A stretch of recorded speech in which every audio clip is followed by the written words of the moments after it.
जय भीम। स्वागत है आपका लॉर्ड बुद्धा टीवी में। मैं हूँ प्राध्यापक विनोद बागड़े और आज व्यक्ति विशेष कार्यक्रम में हमारे साथ है डॉक्टर शुभम इंगड़े, जो कि डॉक्टर इंगड़े करियर इंस्टीट्यूट के डायरेक्टर भी है और बायोलॉजी के चीफ मेंटर भी है।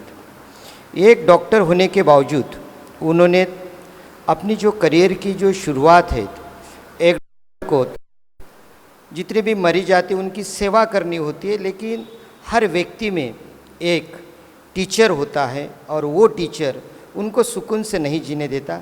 वैसी बात आज के जो व्यक्ति विशेष कार्यक्रम में है डॉक्टर शुभम इंगड़े जी। जय भीम सर, आपका स्वागत है इस प्रोग्राम में।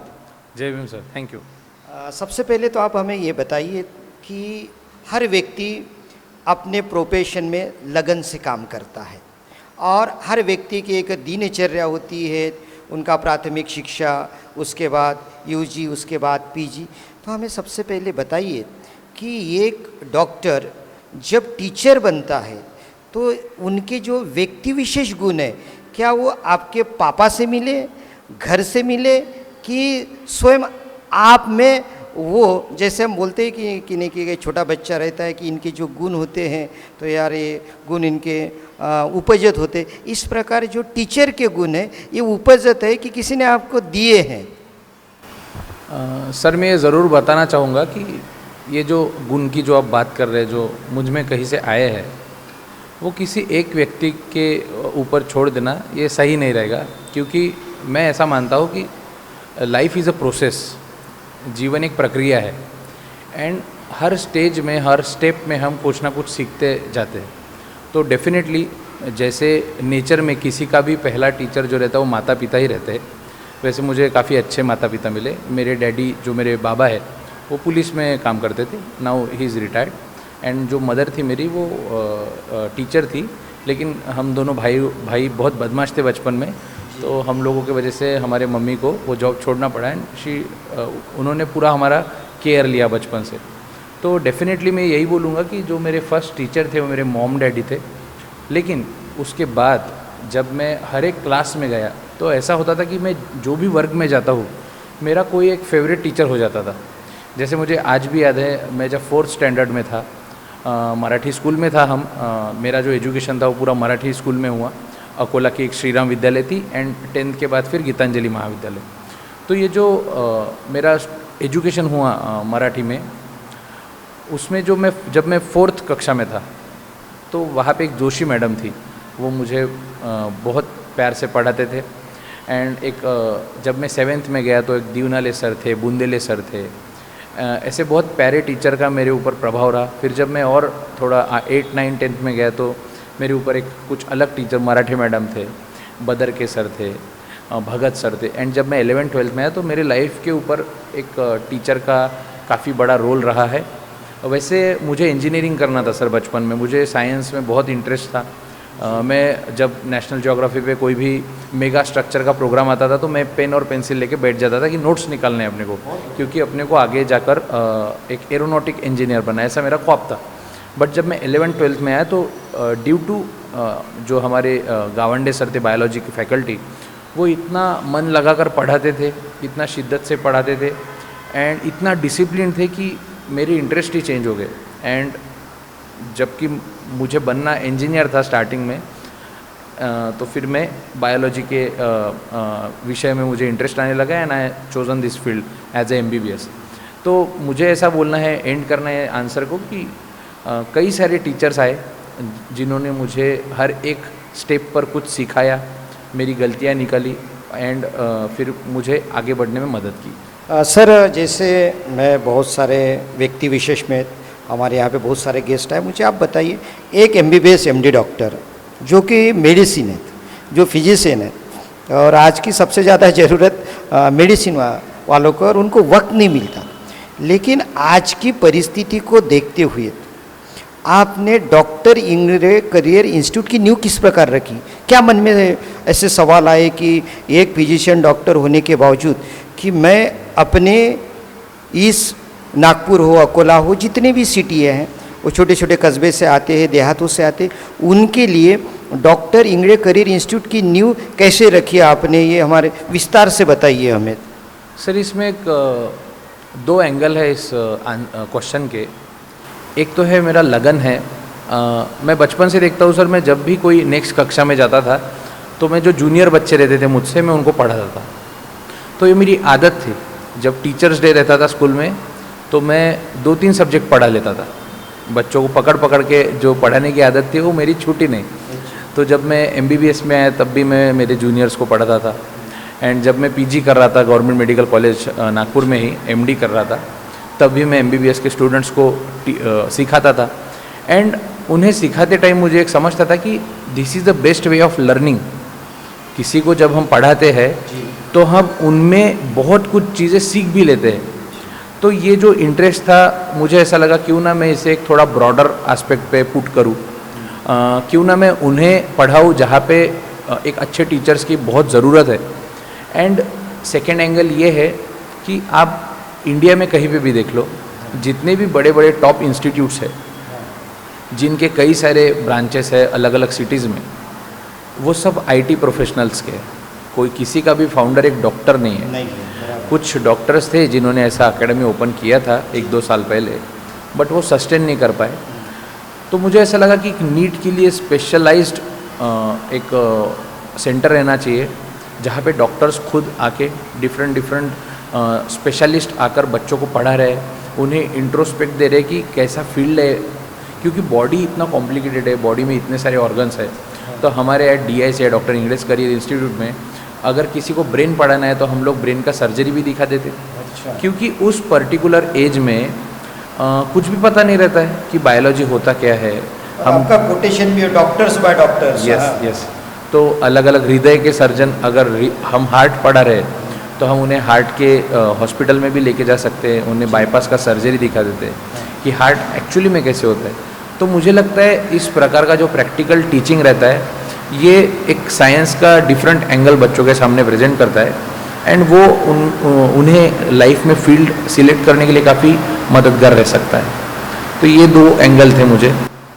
आपने डॉक्टर सिंगड़े करियर इंस्टीट्यूट की निर्माण किया। एक मुझे जब भी हम अपने पास्ट में जाते हैं तो एक डिसिप्लिन जो होता है, जैसे डॉक्टर बाबा साहब अम्बेडकर के जो पिता थे रामजी सकपाल जी, जो कि वो डिसिप्लिन, और वो एक मिलिट्री के स्कूल में टीचर थे। तो आपके घर का वातावरण उस प्रकार डिसिप्लिन का था, क्योंकि आपके जो पिताजी थे वो पुलिस में थे। तो आपका मुझे ये बताइए कि प्राथमिक शिक्षा जिस प्रकार हमारी एक प्रेरणा होती है, डॉक्टर बाबा साहब अम्बेडकर हो, चाहे फिर शिवाजी महाराज हो, जितने भी सोशल रिफॉर्मर्स हैं उनकी हम प्रेरणा लेते, क्या आपके घर में आपको प्रेरणा जो मिली वो किससे मिली है? सर शुरू से शुरू करता हूँ। हमारे घर का जो एनवायरनमेंट था वो बहुत ऐसा स्ट्रेसफुल नहीं था पढ़ाई के बारे में, लेकिन मुझे हमेशा ऐसा लगता था कि मैं जो कुछ भी पढ़ रहा हूँ वो मुझे आना चाहिए। एंड दूसरा पॉइंट जो मुझे ऐसा लगता है कि मेरे पिताजी ने बहुत अच्छे से हम लोगों के साथ एक्सपेरिमेंट किया। एंड वो ये था कि वो हमें बहुत बिज़ी रखते थे। वो हमें म्यूज़िक सिखाते थे, वो हमें तबला के क्लास को भेज देते थे। 11 से 5 हमारा स्कूलिंग रहता था। उसके बाद मैं पेंटिंग का क्लास करता था। पेंटिंग के क्लास के बाद मैं ताइक्वांडो का भी क्लास करता था। तो मैं इतना ऑक्यूपाइड रहता था चीज़ों के साथ कि मुझे जब भी टाइम मिले तब मुझे पढ़ाई करना ही पड़ता था। तो उस वजह से मैंने, जैसा कई लोग बोलते हैं कि बहुत टाइम पास कर रहे वो, जैसे कुछ बैठे रहते, कुछ भी नहीं करते, फ़ोन पे स्क्रॉलिंग करते रहते, तो वो मेरे जनरेशन में हुआ नहीं मेरे टाइम पर, क्योंकि मेरे पिताजी ने मुझे काफ़ी बिज़ी रखा। दूसरा चीज़, वो मुझे बहुत अप्रिशिएट करते थे। जब भी मैं कुछ अच्छा काम करता था तो he use to appreciate me a lot. मेरी तारीफ़ करते थे वो कि अच्छा कर रहे हो, और कर सकते हो। तो उससे मुझे एक मोटिवेशन मिलता था कि यस, अपन और अच्छा कर सकते। तो ये एक वातावरण था घर में कि डिसिप्लिन वहाँ से मुझे आया। एंड दूसरा चीज़ ऐसा था कि मैंने 7th स्टैंडर्ड में ना सर, क्योंकि मैं मराठी बैकग्राउंड से आता हूँ, तो मैंने एक मराठी में बुक पढ़ा था। It is a very famous book का नाम था सत्याचे प्रयोग। एंड मैं एक स्वामी विवेकानंद जी का एक कर्मयोग नाम का बुक पढ़ा था। तो कर्मयोग नाम के बुक में मुझे अभी भी याद है, एक सेंटेंस था स्वामी विवेकानंद जी का कि हर एक ह्यूमन बीइंग ने अपने लाइफ को ऐसे समझना चाहिए कि उनका जन्म कुछ तो भी बड़ा करने के लिए हुआ है, नॉट ऑर्डिनरी थिंग। कुछ तो आपका जो जन्म हुआ है ह्यूमन बीइंग का, आपका कुछ तो भी एक्स्ट्रा ऑर्डिनरी काम करने के लिए जन्म हुआ है। तो वो जो बुक्स थे, फिर आगे जाकर जब मैं 10th में गया तो मेरे सामने छत्रपति शिवाजी महाराज का कैरेक्टर आ गया एंड उनकी बायोग्राफी मैंने पढ़ना स्टार्ट किया एंड महाराज के चरित्र से मैं इतनी सारी चीज़ें सीखा, like planning, discipline, how to behave with people, लोगों से कैसे व्यवहार करना है, कोई भी काम अगर जब हम हाथ में लेते हैं तो उससे किस तरह से अच्छे तरीके से हम कर सकते हैं। तो ये and last but not the least, Baba Saheb and Mahatma Jyotiba Phule, इन्होंने मेरे ऊपर आगे जाकर जब मैं 12th में गया तो काफ़ी ज़्यादा इम्पैक्ट डाला है। एंड मुझे मैं इनका नेम इसलिए लास्ट ले रहा हूँ क्योंकि बाबा साहेब यानी महात्मा ज्योतिबा फुले, इनको समझने के लिए ना आपको एक मैच्योरिटी चाहिए। बराबर। आप वो किसी भी बच्चे को नहीं समझा सकोगे क्योंकि उन्होंने कभी तलवार लेके युद्ध नहीं किया है। वॉर्स बताना, किसी वायलेंस बताना ये अलग चीज़ है, इसमें बचपन से बच्चों को इंटरेस्ट आ सकता है, लेकिन पढ़ाई का इम्पोर्टेंस, जातिवाद के खिलाफ की जो उनकी प्रक्रिया थी, ये सब वो छोटी उम्र में नहीं समझ सकता है, उसके लिए आपको एक मैच्योरिटी चाहिए। तो ये सब मेरे इंस्पिरेशन मॉडल थे। यहाँ से मैंने सर अभी तक आज तक मैं कई सारी चीज़ें इनकी फॉलो करता हूँ। जैसे महात्मा ज्योतिबा फुले, इनका एक किस्सा है कि उनको उनके जब उम्र ख़त्म हो रही थी, वो जब बुज़ुर्ग हो गए थे तब उनको लकवा आ गया था, मतलब हेमीपैरेसिस हो गया था, एक साइड काम नहीं करता था। तो सोचिए at the age of around 68 एक बुज़ुर्ग इंसान जिसके शरीर में एक साइड में जान ही नहीं है, वो लेफ्ट हैंड से राइटिंग सीख रहा है एंड उसके बाद भी उन्होंने बुक्स लिखी, उसके बाद उन्होंने एक धर्म स्थापित किया। तो ये कितना बड़ा इंस्पिरेशन है।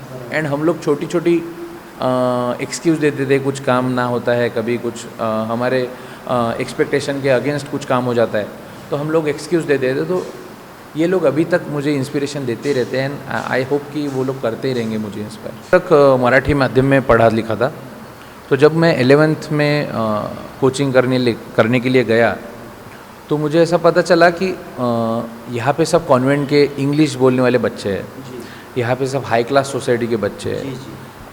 हम लोग जो दोस्त लोग थे, हम लोग साइकिल से जाते थे 8-8 किलोमीटर, सुबह हमारा 5-6 बजे बैच रहता था। एंड जो हमारे बैचमेट्स आते थे, कुछ लोग कार से आते थे, कुछ लोग बाइक से आते थे एंड उनके पास फ़ोन्स भी रहते थे, हमारे पास सेल फ़ोन वगैरह कभी थे नहीं 12th तक। तो हमें ऐसा लगता था कि हमें आता नहीं है, हमें आएगा नहीं, हम लोग इसमें कर नहीं पाएंगे, ये एनवायरनमेंट में हम कहाँ इन बच्चों से कॉम्पीट करेंगे फॉर एग्ज़ाम एंड ऑल। इनका तो इंग्लिश कितना अच्छा है, इनका कॉन्फिडेंस कितना अच्छा है।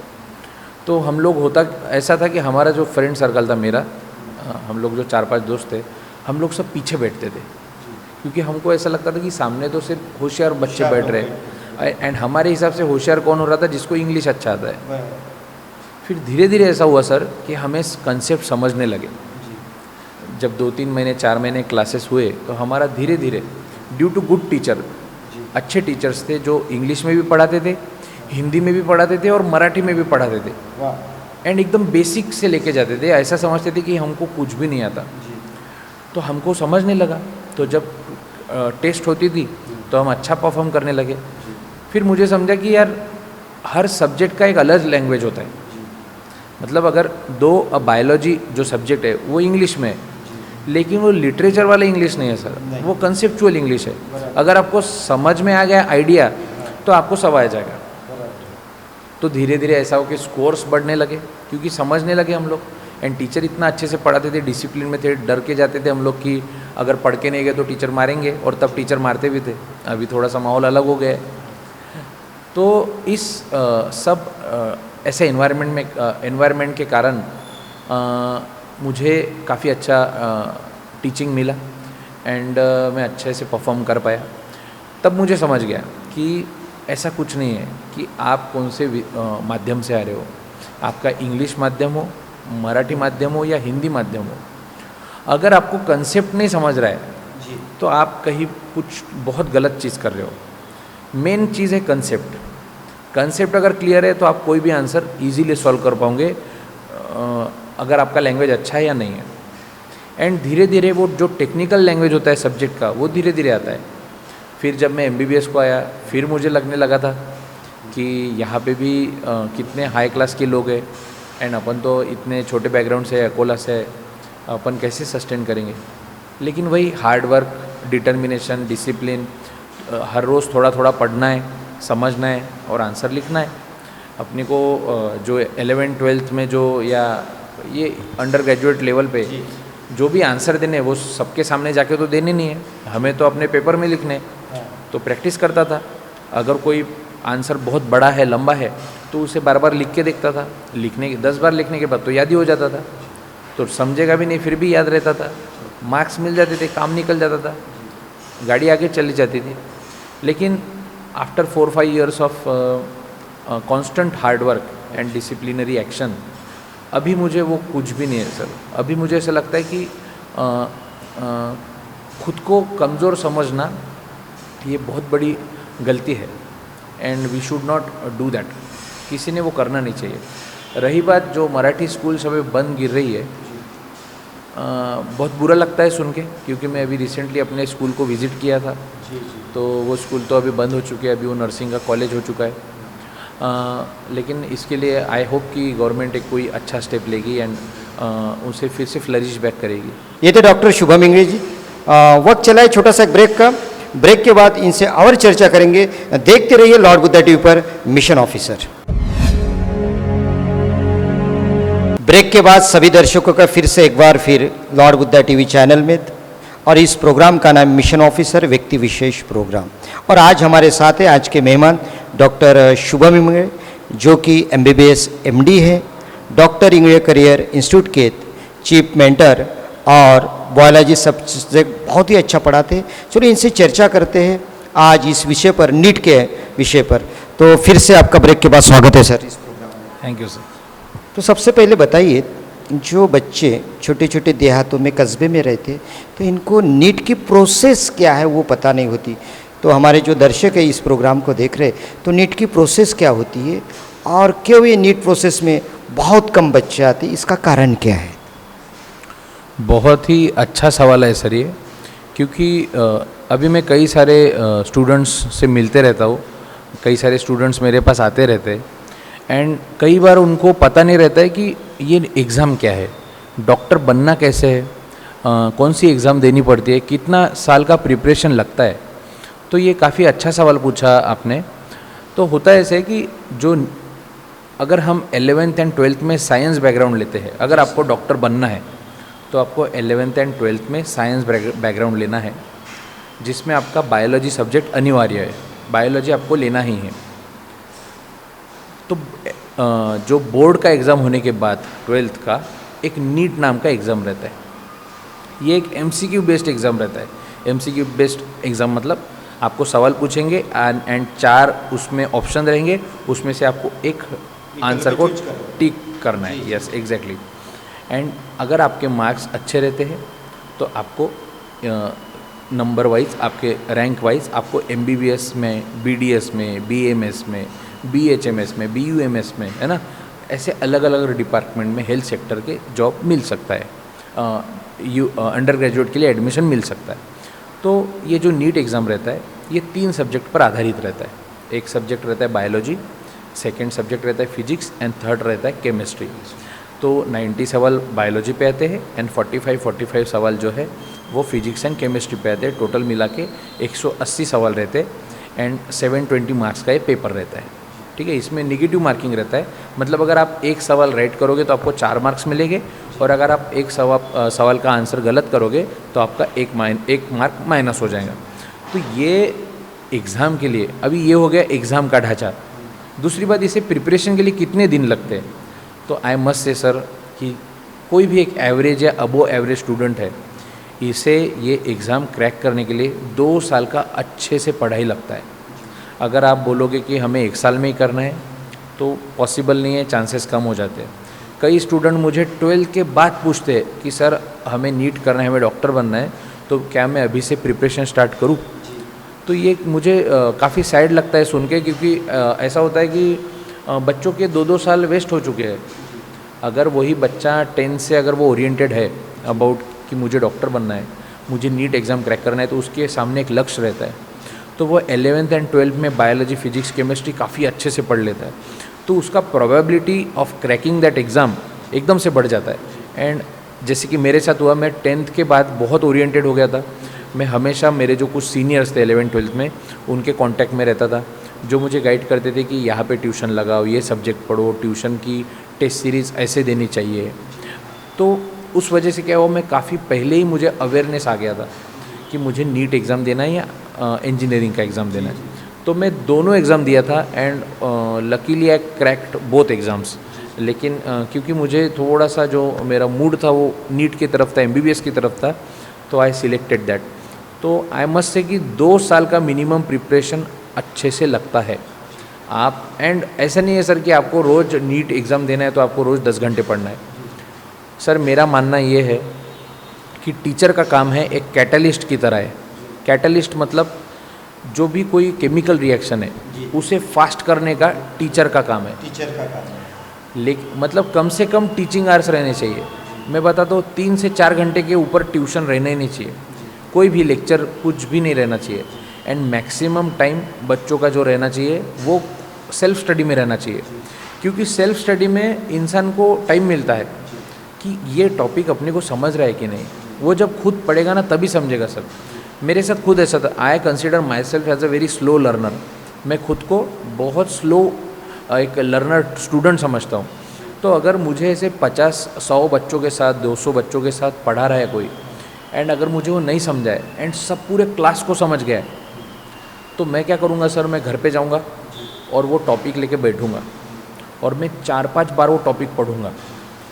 ऐसा भी हो सकता है कि मुझे 4-5 बार पढ़ने के बाद भी वो ना आए, फिर मैं 7वीं-8वीं बार भी पढ़ूँगा। This is a good thing. And ये कई लोग इसे फॉलो करते हैं। वही है, परसिस्टेंटली लग के रहना पड़ता है काम के पीछे।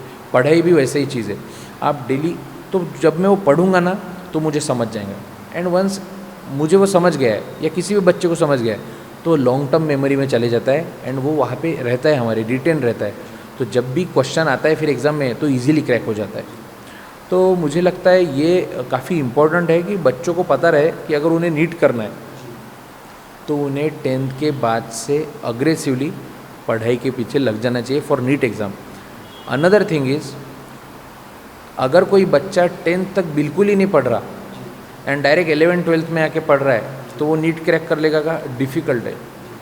आपको 8, 9, 10 से थोड़ा थोड़ा अच्छे से पढ़ते रहना है एंड नीट का नहीं पढ़ना है। अगर आप 8th में हो तो आप 8th का पढ़ो, 9th में हो तो 9th का, एंड 10th में हो तो 10th अच्छे से। उससे क्या होता है, आपका पढ़ाई के प्रति एक रुचि निर्माण होता है, इंटरेस्ट डेवलप होता है, आपका फोकस बढ़ जाता है। आप अगर कोई डिफ़िकल्ट टॉपिक है तो आप उसे हाथ में लेने के पहले डरते नहीं हो, आपका सीटिंग कैपेसिटी बढ़ता है। पढ़ना इज़ लाइक एक तप है सर, पढ़ना इज़ अ मेडिटेशन।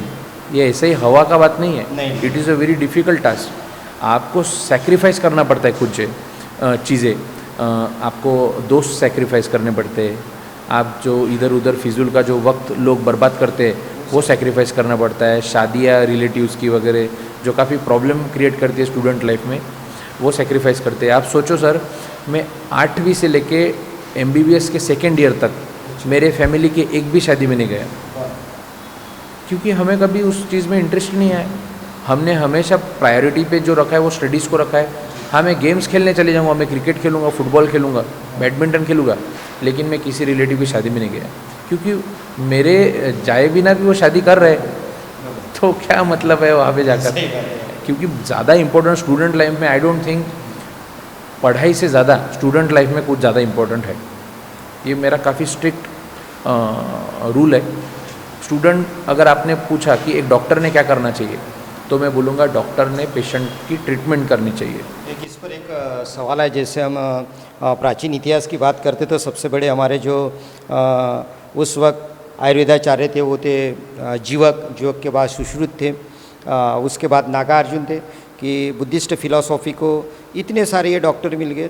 तो आप मुझे बताइए कि एक डॉक्टर जो होता है काफ़ी उनका जो शेड्यूल जो होता है, और ये शेड्यूल में से टाइम निकालना और बच्चों को पढ़ाना, जैसे कोरोना जैसी महामारी आई थी, बराबर है, तो कोरोना में अगर आप नीट ले सकते थे, उस वक्त की बात कर रहा हूँ, तो क्या एक डॉक्टर स्टूडेंट को भी बनाता है, पेशेंट को भी चेक करता है?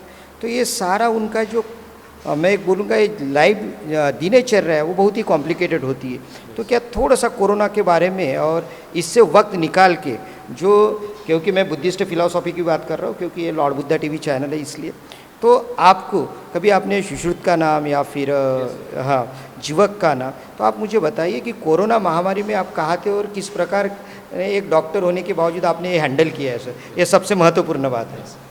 सर मैं पहले तो सभी व्यूअर्स को एंड आपको एंड मुझे खुद बहुत बधाइयाँ देना चाहूँगा कि हम सब आज जीवित है कोविड पैंडेमिक के बाद। मैं बताता हूँ कि गवर्नमेंट ने कुछ भी आंकड़े दिए रहेंगे डेथ्स के, लेकिन मेरा मान के अगर आप चलोगे तो उससे 10 गुना ज़्यादा आंकड़े रहेंगे जो कोविड ने किल किए हैं लोगों को। मैं जब कोविड आया था सर, तो मैं मेरे पोस्ट ग्रेजुएशन में था। मैं तब गवर्नमेंट मेडिकल कॉलेज नागपुर में ही कार्यरत था एंड 2 साल हमने जी जान लगाकर कोविड में काम किया है। एंड ये मैं बहुत गर्व से कहता हूँ क्योंकि मुझे खुद 2 बार कोविड निमोनिया हुआ था। मैं दोनों बार आईसीयू में, जिस आईसीयू में मैं 40 पेशेंट को हमारा टीम ट्रीट करता था, उसी आईसीयू में मैं 2 बार 15 दिन भर्ती हुआ था। एक बार मेरा कोविड स्कोर जो सीटी स्कैन में निमोनिया रहता था उसका स्कोर था, सीटी स्कोर बोलते थे उसे, तो वो एक बार 6 था एंड दूसरी बार 14 था। तो काफ़ी डिफ़िकल्ट फेस था हम लोगों के लिए एज ए डॉक्टर्स, क्योंकि मैं वहाँ पे ट्रीटिंग डॉक्टर तो था ही सर, मैं वहाँ का एक मार्ड नाम का जो एसोसिएशन था रेसिडेंट डॉक्टर का, वहाँ पे मैं जनरल सेक्रेटरी भी था। तो मैंने कई सारी चीज़ें बहुत क्लोजली देखी। हमें पहले ही पता चल जाता था कि कोविड बढ़ने वाला है। उसके 1-1.5 महीने बाद गवर्नमेंट अनाउंस करती थी कि कोविड वेव आ चुका है। मतलब जब पहली वेव कोविड की आई तो फर्स्ट पेशेंट जो था, फर्स्ट कुछ गिने चुने पेशेंट, पहले 5 वो हमने देखे थे, क्योंकि हम रेसिडेंट थे। जो भी पेशेंट आता है उसे पहले रेसिडेंट देखता है। रेसिडेंट मतलब पीजी स्टूडेंट, पीजी जो पोस्ट ग्रेजुएशन रहता है वो 3 साल का रहता है, उसमें मेडिसिन ब्रांच का था मैं, तो मेडिसिन वाले सब निमोनिया कोविड ऐसे देखते थे। तो पेशेंट्स आते थे, हम लोग देखते थे, हमको क्वारंटाइन करते थे कई बार।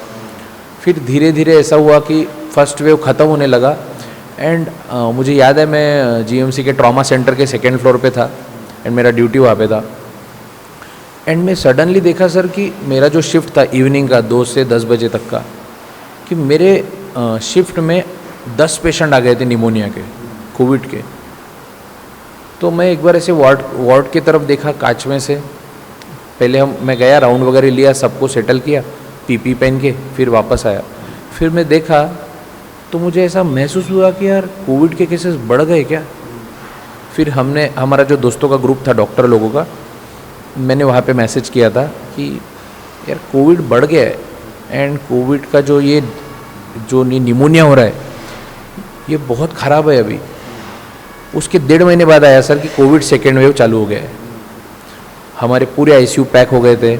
हम लोग जब पीपी पहन के अंदर जाते थे तो गवर्नमेंट तो पूरी तरह से फेल ही हो गया था सर, ऐसा आप बोल सकते। मेरे कई सारे इंटरव्यूज़ भी है लल्लन टॉप पे कि हमने कैसे मोर्चे किए थे, क्योंकि सप्लाई नहीं था, ऑक्सीजन नहीं था, इंजेक्शंस नहीं थे। एंड वो काफ़ी ट्रेजिक फेस था। बहुत हमारे डॉक्टर लोगों को निमोनिया, कुछ डॉक्टर लोग एक्सपायर हुए उसमें। एंड मैंने तो सर ऐसे भी देखे कि एक फैमिली के 4 लोग एडमिट हुए एंड चारों के चारों का डेथ हो गया ड्यू टू कोविड। एंड उनका अंतिम संस्कार करने के लिए भी कोई नहीं था। कुछ एक पेशेंट था सर, बहुत दर्दनाक स्टोरी है, मैं आईसीयू में था, उसके भाई को कोविड हो गया था यहाँ पे मेडिकल में एंड वो आईसीयू में एडमिट था। एंड वो कोविड के चलते ही उसे जीबीएस नाम का बीमारी हो गया था, GBS बीमारी में पूरे हाथ पैर सुन्न पड़ जाते, काम नहीं करते, तो पेशेंट पूरा बेड रिडन हो जाता है। वो खा नहीं सकता, चल नहीं सकता, उठ नहीं सकता, बैठ नहीं सकता, कुछ भी नहीं कर सकता। एंड ऐसे इसमें कोविड महामारी शुरू था, तो वो पेशेंट हमारे पास 38 डेज था सर। एंड उसका छोटा भाई था एक 14 साल का, एंड जो पेशेंट था उसका भी उम्र 22-23 साल का ही था। The patient and his brother was from Calcutta. तो वो जो 1-1.5 महीना हमारे पास था, उसके बाद वो पेशेंट का डेथ हो गया। अब आप सोचो सर, कोविड महामारी शुरू है, ट्रैवलिंग के सब साधन बंद है, वो उसके मम्मी पापा उधर है कलकत्ता में, वो छोटे बच्चे को अपने भाई का डेड बॉडी लेकर कलकत्ता जाना है, लेकिन कोई ट्रैवलिंग का सोर्स ही नहीं है। माँ बाप इधर आ नहीं सकते, बच्चा अपने भाई का डेड बॉडी लेके जा नहीं सकता। तो एंड उसके पास कुछ भी पैसे नहीं थे सर, हॉस्पिटल के बिल चुकाने के लिए भी पैसे नहीं थे, गवर्नमेंट हॉस्पिटल के, जो भी 150 रुपये डेली का जो ICU का चार्ज वगैरह रहता वो भी नहीं था।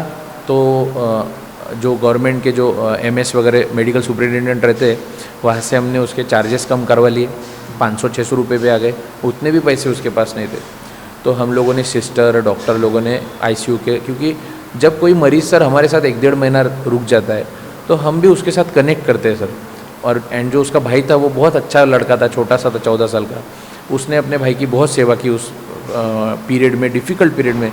वो उधर ही सोता था, बस चाय बिस्किट खाता था। वो हमको बोलता था, भैया मैं काम कर लूँ क्या आपका, आप मुझे खाने का दे देना। तो हम उसको मेस का डब्बा भी देते थे हमारा, क्योंकि हम लोगों को टाइम भी नहीं मिलता था कभी कभी खाना खाने। फिर ऐसा हुआ कि अल्टीमेटली वो जो डेड बॉडी था उनका अंतिम संस्कार नागपुर में ही करना पड़ा। तो बहुत खतरनाक स्टेज था कोविड। एंड मैं सच में बताता हूँ, मेरे आज भी जो दोस्त है, जो कोविड में भी दोस्त बने मेरे अच्छे, मैं जब भी मिलता हूँ तो मैं बोलता हूँ कि वी आर लक्की कि हम लोग आज ज़िंदा है। एंड अब ज़िंदा है तो ज़िंदा है, ये लक का है, ये अपने हाथ में तो है नहीं। तो मुझे लगता है कि उसके बाद कुछ मेरे लाइफ के प्रति पर्सपेक्टिव चेंज हुए। जो हेल्थ के प्रति अपने ध्यान देना चाहिए एज अ डॉक्टर, वो चेंज हुआ। एंड मुझे लगा कि this is a second life what we got, ये सेकेंड जीवन है अपना जो अपने को मिल रहा है। एंड तो अभी क्या लगे बस काम में। तो ये सबसे महत्वपूर्ण है कि एक डॉक्टर, जो आज की अगर हम परिस्थिति देखते हैं तो सबसे ज़्यादा फीस ज़्यादा है, छोटे कस्बे के देहातों के लड़के डॉक्टर नहीं बन पाते। यही सपना लेकर, यही ख्वाब लेकर कि मैं भी एक टीचर हूँ, और 2 बार अगर जिन डॉक्टर ने अगर नीट दी है, एक बार 12वीं के बाद और एक बार MBBS के बाद, तो उनके मन में ये सोच आई कि क्यों ना मैं ये बच्चों के लिए, जो गरीब बच्चे देहात से आते, छोटे छोटे गांव से आते, इनके लिए मैं इंस्टीट्यूट शुरू करूं। तो सर ये आज भी हम जो फीस देखते, फीस का स्ट्रक्चर, बड़े बड़े लोग इसलिए डॉक्टर नहीं बन पाते। तो क्या सही में आप ही जो कारवा है, क्या इसको अभी किस प्रकार से नीट की तैयारी यहाँ पे किस प्रकार होंगी, जरा हमें विस्तार से बताइए कि जो बच्चे आएंगे यहाँ पे भी उनकी पढ़ाई किस प्रकार होंगी। क्या फीस का स्ट्रक्चर, तो हम नहीं बोलेंगे कि आप फीस का स्ट्रक्चर बताओ, लेकिन पे बैक टू सोसाइटी आपके मन में क्या सोचे सर? Definitely sir. सर ये जो मेरा जो मोटिव है इस इंस्टीट्यूट को स्टार्ट करने का, ये मेरा वही मोटिव है कि जो भी छोटे गांव से, मराठी मीडियम से जो बच्चे अपने आप को एवरेज समझते हैं, उनको ऐसा लगता है कि इट इज़ अनरीचेबल ड्रीम, एक ऐसा ड्रीम है जो हम कभी पहुंच ही नहीं पाएंगे इस चीज़ तक, मुझे वो दूर करना है सर। क्योंकि मैं उस बैकग्राउंड से आया हूँ। मेरे कई सारे दोस्त ऐसे हैं सर, जो जब MBBS में एडमिशन लिए थे तो उनके पैर में चप्पल तक नहीं थी, क्योंकि वो मेड़घाट से थे, क्योंकि वो चिखलदारा से थे। एक खादी का जो बैग रहता है उसमें वो कपड़े और सब भर के लाए थे।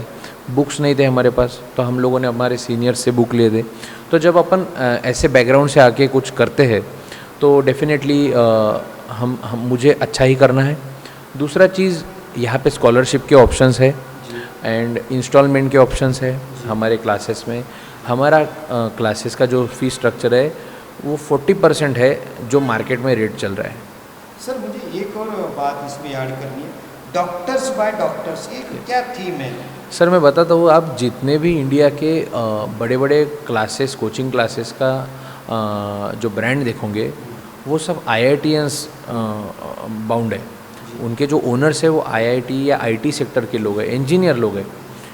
DICI is the India's first coaching institute, पहली इंस्टीट्यूट है जहाँ पे professional doctors, like professional doctor मतलब मैं डेली पेशेंट देखता हूँ, मैं आईसीयू में राउंड लेता हूँ, and still I want to teach biology. तो वैसे ही सब professional doctor like neuro surgeon, cardiovascular surgeon, cardiologist, ऐसे डॉक्टर्स बच्चों को बायोलॉजी पढ़ाएंगे। MBBS के डॉक्टर्स बच्चों को बॉटनी पढ़ाएंगे, एंड मैं स्पेसिफिकली जूलॉजी का यहाँ पे टीचर हूँ।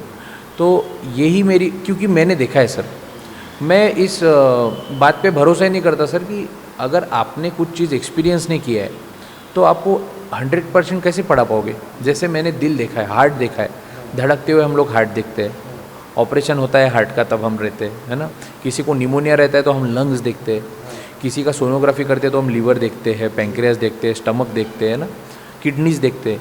तो यही तो बायोलॉजी है सर। बायोलॉजी क्या है? Learning about the process of life, इसी को बायोलॉजी बोलते हैं। तो यही ऑर्गन सिस्टम से लाइफ बनता है, तो उसे पढ़ाना फिर बाएं हाथ का खेल बन जाता है, ऐसे बोल सकते हैं। यानी आप एक डॉक्टर बने, आपको हजारों डॉक्टर बनना है, बहुत बढ़िया। और जो छोटे छोटे बच्चे जिनकी फ़ीस की कभी व्यवस्था नहीं होती है, तो ये इनके 4 भाग पे आएंगे इंटरव्यू के, पार्ट 1, पार्ट 2, पार्ट 3। और एक बात है कि इनकी जो अर्धांगिनी है, सहचारनी है, वो भी डॉक्टर है, MBBS MD, ये भी MBBS MD है। तो जाते जाते सर को एक आखिरी सवाल करते कि जो अभी नीट हुई सर, अभी मेरे ख्याल से 15-20 दिन हो गए नीट हो गई, फिर पेपर काफ़ी कठिन आया था। तो इसको जो अभी रिपीटेड बच्चे हैं, तो रिपीटेड बच्चे और फ्रेशर बच्चे, इनकी तैयारी आप किस प्रकार से करोगे? तो ये ज़रा हमें बताइए हमारे दर्शकों के लिए, क्योंकि बहुत सारे फ़ोन आते हैं कि मैं रिपीटर हूँ। तो क्या इस प्रकार की आपके मन में कोई योजना है तो DICI की? डेफिनेटली है, क्योंकि जो फ्रेशर रहता है उसे हमें ज़ीरो से सिखाना पड़ता है, एंड उसे जो एग्ज़ाम क्रैक करना है उसके लिए जो ड्यूरेशन है वो 2 साल का है। लेकिन जो रिपीटर्स रहते हैं उनके लिए अगर हम जून महीने से सोचेंगे ना, तो उनके पास आज 11 ही महीने बचे हैं, ठीक है। लेकिन मैं इस विषय पे बहुत फोकस करता हूँ कि जो भी रिपीटर बच्चा मेरे पास आता है, मैं पहले चेक करता हूँ सर कि उसका कौन सा टॉपिक वीक है। अगर उसका कोई टॉपिक वीक होगा ना, तो मैं ट्राई करता हूँ कि वो ज़ीरो से स्टार्ट करे, हम सिखा दे, एंड जो अच्छा टॉपिक है, उनको समझ है, वो कंसेप्ट क्लियर है उनके, बट सिली मिस्टेक्स की वजह से उनके मार्क्स हट रहे हैं, तो हम लोग वैसा उनको ट्रेनिंग देते हैं। लेकिन रिपीटर्स के लिए मैं जो मेरा मेन मोटिव है वो ये है कि सेल्फ स्टडी पे हम बहुत फोकस करते हैं sir. Self study and constant test series, क्योंकि बच्चों के साथ ऐसा है सर, 11th-12th में ऐसा है, ये जो एज है ना सर, ये मैच्योर एज नहीं है। ये एज में जब तक कोई ऊपर का प्रेशर नहीं रहता है डिसिप्लिन का, तब तक प्रोडक्टिविटी बढ़ती नहीं है, क्योंकि समझ नहीं रहती कि अपन क्या कर रहे हैं, अपन जो कर रहे हैं उससे क्या प्रोडक्ट मिलेगा।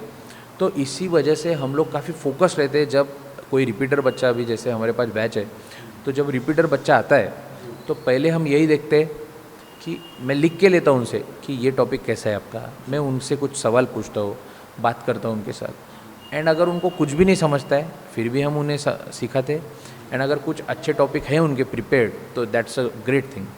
जी, और एक बात और एक आपसे सारे दर्शक जानना चाहते कि 2 मार्क्स से या 3 मार्क्स से जिनका नीट रहता है, कई बच्चे सुसाइड करते हैं, 12th के बाद सुसाइड करते, तो ऐसे बच्चों के लिए जो सुसाइड न करे, इनके लिए लॉर्ड बुद्धा टीवी के माध्यम से आप क्या संदेश देना चाहते हो सर? ये महत्वपूर्ण बात है। यस, ये काफ़ी सैड थिंग है सर कि बच्चे ऐसा करते हैं, लेकिन मुझे ऐसा लगता है कि इसमें एक पेरेंट का भी रोल ये प्रिवेंट करने में ऐसा है कि हमें ना बच्चों से एंगेजिंग रहना चाहिए, बात करते रहना चाहिए, उनसे उनके दोस्तों के बारे में पूछते रहना चाहिए, उनका प्रिपरेशन कैसे चल रहा है, कैसे अच्छा हो सकता है, इस बारे में बात करते रहना चाहिए।